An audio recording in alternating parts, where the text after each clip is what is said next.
जदयू के एमएलसी प्रत्याशी दिनेश प्रसाद सिंह को जान से मारने की धमकी मिली है। मंगलवार को अपराधियों ने फोन पर उनसे 1 करोड़ की रंगदारी मांग और नहीं देने पर AK-47 से भूनकर हत्या करने की धमकी दी। वहीं इस घटना को लेकर उनके निजी सचिव चंद्रभूषण कुमार ने मामले में सदर थाने में केस दर्ज कराया। इसमें मोबाइल नंबर के धारक और फूलदेव भगत व उमेश भगत को आरोपित किया है। मिली जानकारी के अनुसार उनके मोबाइल पर दोपहर 2:17 पर एक अनजान नंबर से धमकी भरा मैसेज आया। थोड़ी देर बाद उसी नंबर से कॉल भी किया गया और फ़ोन करने वाले ने मैसेज पढ़ने की बात कही। उनके निजी सचिव चंद्रभूषण ने जब मैसेज पढ़ा तो उसमें 1 करोड़ रंगदारी की मांग की गई थी। साथ ही पुलिस को सूचना देने पर अंजाम बुरा होने की धमकी भी दी गई थी। अपराधियों ने लिखा था कि जगह में तय करूंगा, साथ ही चालाकी करने पर बीबीगंज स्थित घर पर पहुंचकर AK-47 से हत्या कर देंगे। फिलहाल पुलिस वैज्ञानिक तरीके से छानबीन में जुटी है।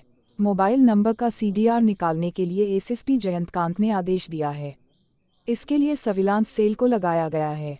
तिरहुत नाव के संवाददाता ने जब दिनेश सिंह से बात की तो उन्होंने कहा कि मैं डरने वाला नहीं हूँ, केवल परेशान करने के लिए यह मैसेज और कॉल किया गया है। कुछ लोग मानसिक विकृति के होते हैं जो यह हरकत करते हैं। ज्ञात हो कि बिहार में आज MLC चुनाव के नामांकन की प्रक्रिया शुरू हो गई है। दिनेश सिंह विधान परिषद चुनाव लड़ने की तैयारी कर रहे हैं। राष्ट्रीय जनता दल की ओर से शंभू सिंह को प्रत्याशी बनाने की घोषणा की गई है। ऑक्सीजन बाबा के नाम से प्रचारित सामाजिक कार्यकर्ता अविनाश तिरंगा भी मैदान में उतरने की घोषणा कर चुके हैं। हम उसके धमकी से या किसी के धमकी से हम डरने वाले नहीं हैं। उस सब का कोई माने मतलब मेरे सामने नहीं है। कोई अफवाह लफुआ टाइप का आदमी जो होता है, मानसिक विचलित करने के लिए ही काम किया होगा। इससे कोई असर पड़ने वाला नहीं है। 1 करोड़ की रंगदारी मांगी गई है और 47 से भूनने की धमकी। अब कोस 47 चलाने की बात कर रहा है और कोस 47 की बात करती है, उसको तो भली बात आप जानते हैं कि 47 की चर्चा कौन लोग करते हैं, किस तरह के लोग होते हैं जो 47 की बात करते हैं, 47 लेके चलते हैं। हम लोग को इससे क्या लेना देना है। क्या मैसेज आया था, क्या उसमें? वो मैसेज आया था, वो DGP से लेके सब लोगों को, जिसके मोबाइल से हमको मैसेज आया, हमारा PA ने सब मैसेज को, जो भी सक्षम अधिकारी हैं उनको मैसेज को फॉरवर्ड कर दिया गया। इसमें प्राथमिकी दर्ज हो गई। उन लोगों ने कहा कि लिखित ले लिया है, लिखित हो गया है। हमको लग रहा है कि पुलिस जो है सो डिटेक्ट भी कर चुका है, क्योंकि हमने ही अखबार में देखा है कि इसी टाइप का मैसेज जो है सो शिवहर SP को भी भेजा गया था। चुनाव को लेकर क्या लग रहा है सरगर्मी इस बार कुछ अलग अलग? ये तो सबसे ज्यादा आइडिया हम प्रत्याशी हैं, हमारे दल के लोग, और हम ये कहेंगे कि हमारा जीत सुनिश्चित है। लेकिन आप मीडिया के भाई हैं, पत्रकार हैं, आपको ज़्यादा जानकारी होगा, आप ज़्यादा बेहतर हमसे जानते होइएगा न्यूज़ के माध्यम से, सर्वे के माध्यम से, कि चुनाव की यहाँ क्या स्थिति है, कोई लड़ाई है क्या यहाँ। अगर कोई लड़ाई हो तब ना स्थिति की बात किया जाए। एक अलग अंदाज में यहाँ प्रत्याशी आए हैं राजद की तरफ से। हाँ, और तरह तरह की बातें चल रही हैं। तेजस्वी जी आए हैं?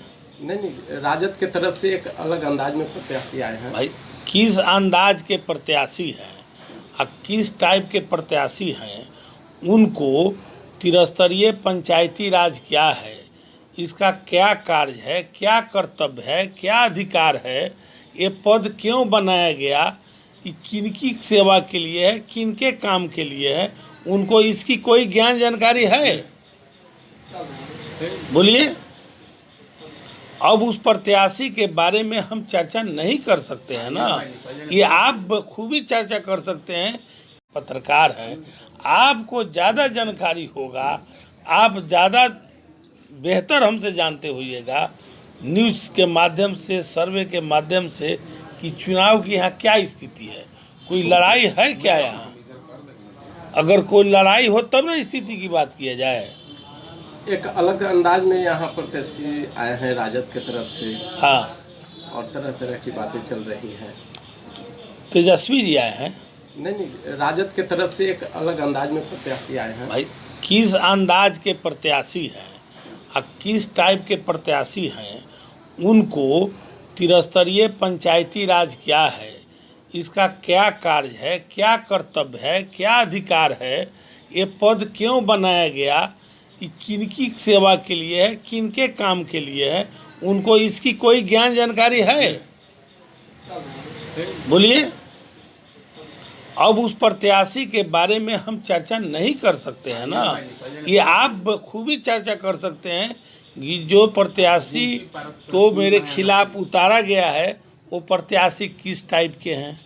वो हमारे पंचायती राज के जो प्रतिनिधि हैं, हमारे वार्ड सदस्य हैं, नगर निगम के सदस्य पार्षद हैं, जिला पार्षद हैं, पंचायत समिति के सदस्य हैं, प्रमुख लोग हैं, माननीय मुखिया जी लोग हैं, उन लोगों से कैसा संबंध होगा, क्या होगा, नहीं होगा, ये भली बात ही जानते हैं। आप आकर के बैठिए, हम जहाँ बैठते हैं तो देखिएगा, यहाँ तो दिन भर हमारे वोटर लोग जो है से जाके पूछिए, गुप्त रूप से उनसे उनकी मन की बात लीजिए तो वो बताएंगे। चुनाव जीतने को लेकर कितना आश्वस्त है? हम चुनाव जीतने के लिए कहाँ आश्वस्त हैं। हम ये कहिए कि देश के विश्व में 98% एक तरफा मत पाने वाला कोई व्यक्ति रहा होगा तो उसका नाम बताइए। और उसी पर हम आश्वस्त है कि तीनों बार बिहार में सबसे अधिक मत से जीते और प्रथम स्थान लिए, और इस बार भी बिहार में सबसे अधिक मत से जीतेंगे। नामांकन की तिथि को लेकर क्या कुछ घोषणा वगैरह रखी गई है क्या? 14 तारीख को नामांकन है। मुजफ्फरपुर क्लब में 10:30 11 बजे तक हमारे सभी जो वोटर हैं, हमारे मतदाता हैं, हमारे शुभचिंतक हैं, हमारे दोस्त हैं, हमारे समर्थक हैं, हमारे सभी पार्टी के नेता हैं, सब लोगों को मैं आपके माध्यम से निमंत्रण दे रहा हूं कि वो लोग आवे, आके हमको आशीर्वाद दे।